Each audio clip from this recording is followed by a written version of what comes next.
El rey de la Patagonia. Aunque muy poco se sabe de su historia personal, Aurélie Antoine de Thunens nació en Francia en 1825.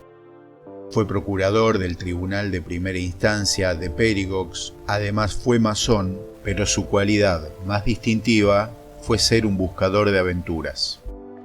Esa búsqueda lo llevó a autoproclamarse rey.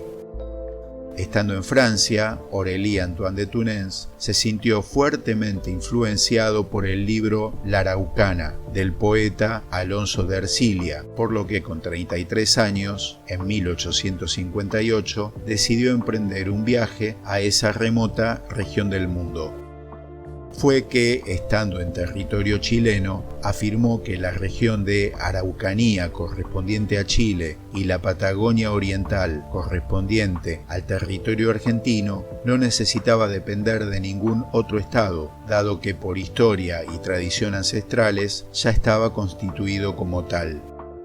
Se contactó con el lonco o cacique mapuche Quilapán, quien le permitió el 17 de noviembre de 1860 el paso que estaba prohibido para los huincas, extranjeros. Aurélie le sugirió a Quilapán la idea de fundar un estado mapuche con la promesa de lograr apoyo diplomático francés para resolver un viejo conflicto que mantenían con Chile y que se había iniciado con el Imperio Español en 1536 en la Guerra del Arauco. El 27 de noviembre de 1860, Aurélie Antoine de Thunens, abrazando la causa mapuche, se autoproclamó Aurélie Antoine I, soberano y protector del reino de Araucanía y Patagonia, solo 10 días después de su encuentro con Quilapán. Pensemos que Argentina y Chile eran, desde hacía más de 40 años, estados independientes y repúblicas en formación. A esta altura te estarás preguntando cuál era o cuál es la extensión de este reino.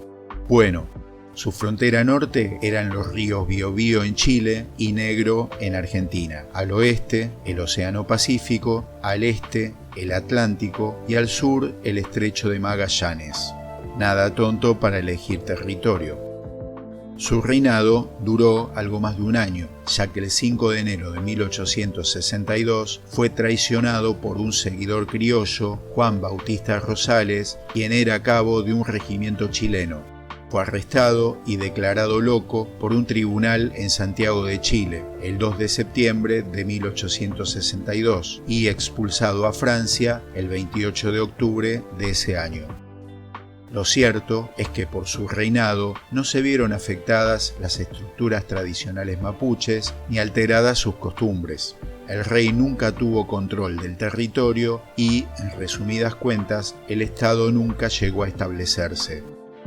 En Europa, Aurélie Antoine de Thunens sumó apoyo de algunos empresarios masones para financiar un viaje que inició en 1869. Se cree que en el barco que lo llevaría hasta su territorio cargaba pertrechos militares y armas. Pero al saber que el coronel Cornelio Saavedra, que nada tiene que ver con el prócer de la Revolución de Mayo de 1810 en Argentina, había puesto precio a su cabeza, dejó definitivamente Chile en 1871, con destino a Buenos Aires, exiliándose en Francia en 1872. Intentó regresar a la Araucanía en 1874 y en 1876, pero al llegar al puerto de Buenos Aires, escala obligada por aquella época, fue forzado a regresar a Europa. Sin embargo, nunca resignó su monarquía e incluso, pensando en su muerte, redactó un testamento en el que nombraba sucesor de la corona de Araucanía y Patagonia a Jean de Thunens, su padre. Murió en la miseria el 17 de septiembre de 1878 a la edad de 53 años, en la misma localidad francesa que lo vio nacer, Turturac. La municipalidad de esa comuna colocó una lápida en su tumba que expresa Aquí reposa de Tunens Antoine Aurélie, primer rey de Araucanía y de Patagonia, muerto en Turturac el 17 de septiembre de 1878.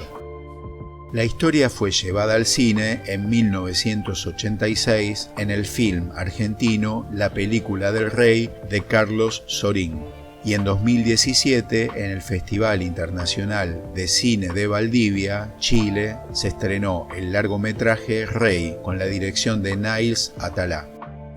A esta altura dirás, bueno, acá terminó todo, pero no.